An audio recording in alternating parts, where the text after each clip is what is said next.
Yo, what's going on? Mike from Mike Talk Sports. Josh Emmett versus Yair Rodriguez is going to be the co-main event of UFC 284 for the 145 interim strap. Winner is going to end up taking on Alexander Volkanovski. Here's why not only I think Yair Rodriguez is going to win this fight, but I think he's going to show a different level of striking versus Josh Emmett. So Josh Emmett's last three fights, Calvin Kattar, Dan Ige, and Shane Burgos, all wins via decision. I see a common theme when discussing this fight with people who think Josh Emmett is going to win, where people say Josh Emmett kind of has that touch of death. You touch him once or he touches somebody once, they go out immediately. This really isn't the case with Josh Emmett. Again, like I just said, his last three fights are wins via decision.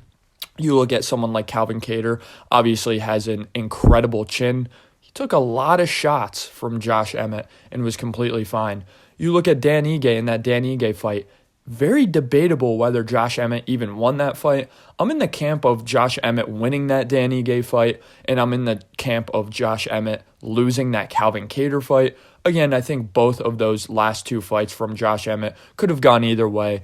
They were clearly wins for him on the scorecard, so that's why he's facing Yair Rodriguez in this co-main event. But Dan Ige, he dropped Dan Ige at some point in the fight, but after Dan Ige got dropped, he kind of brushed off the cobwebs and he was fine for the rest of the fight. Arguably won that third round as well versus Josh Emmett. And Dan Ige is a guy who can barely stay afloat in the top 15 of that division. Shane Burgos, that was a good win. Not going to discredit that win in any sense. But the thing is, with Josh Emmett, again, people are kind of relying on him to win this fight via the touch of death. Yair Rodriguez has that really good Mexican chin.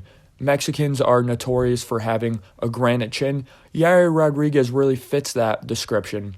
He's faced some hard hitters in his career, and he's never been knocked out in the UFC. So Yair Rodriguez, a common opponent that him and Josh Emmett share, is arguably the hardest hitter in 145 history, which is Jeremy Stephens. Jeremy Stephens is a guy who knocked out Josh Emmett. So Josh Emmett has been knocked out by Jeremy Stephens.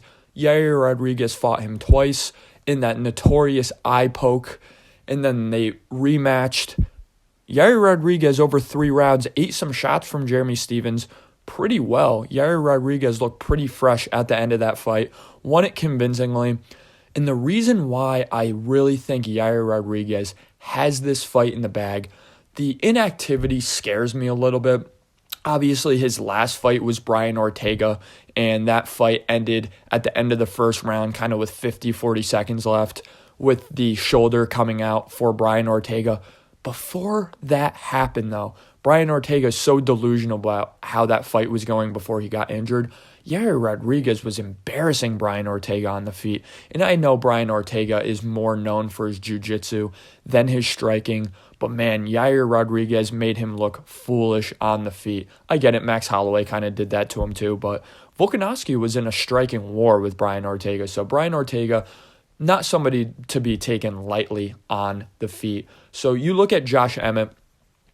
Obviously, he's a hard hitter. He has really nice hooks to the body. He's going to mix in the kicks very well. But the thing is with Yair Rodriguez, the straight line punches are really just elite from him. He has a very good jab, a very good straight. The head kicks from every which way.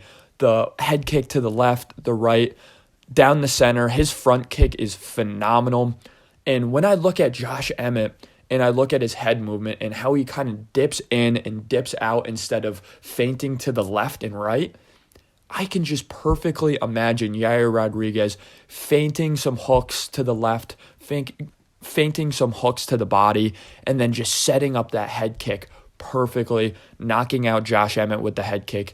If you told me that this fight was going to end via knockout, I would assume it would be Yair Rodriguez by a head kick. Now, my official prediction for this fight is I think it is going to be a decision. We see at the top of the 145 division a lot of decisions. At the end of the day, I think these guys' chins are tougher than these guys' hands and feet in terms of striking ability. Josh Emmett, really hard to put out. Again, I understand Jeremy Stevens put him out, but Yair Rodriguez, a very hard guy to put out as well. He did get stopped at some point in his career, but it was by a doctor stoppage, not by a traditional referee stoppage. But Yair Rodriguez, really looking at the Max Holloway fight, and this is the main point of this video and why I think Yair Rodriguez, Max Holloway, and Alexander Volkanovski are just better strikers than anyone else at 145. Yair Rodriguez had Max Holloway panic wrestling. Max Holloway panicking, shooting for takedowns. Only other time I've ever seen that in Max Holloway's career is against Alexander Volkanovski in their last trilogy fight. Max Holloway is a guy who is in love with his boxing. He's in love with his striking. I think Yair Rodriguez beat Max Holloway on the feet. I think in a hypothetical world where Yair Rodriguez and Max Holloway face each other in a kickboxing match, they face each other in Muay Thai. Hell, they face each other in boxing. I think Yair Rodriguez wins that fight. The straight line punches, the volume of kicks, the pressure was just phenomenal from Yair Rodriguez in that Max Holloway fight. Max Holloway, going into his corner after the second round, kind of had to figure out, hey, I'm losing this fight on the feet after 2 rounds. How am I going to mix it up? How am I going to mix in a takedown? How am I going to win this fight on points? I don't think I'm going to be able to get Yair Rodriguez out of here. How am I going to win this fight? And he started shooting for takedowns. So if Max Holloway can't beat Yair Rodriguez on the feet, I'd be shocked if Josh Emmett could. Again, Yair Rodriguez either via head kick or via decision.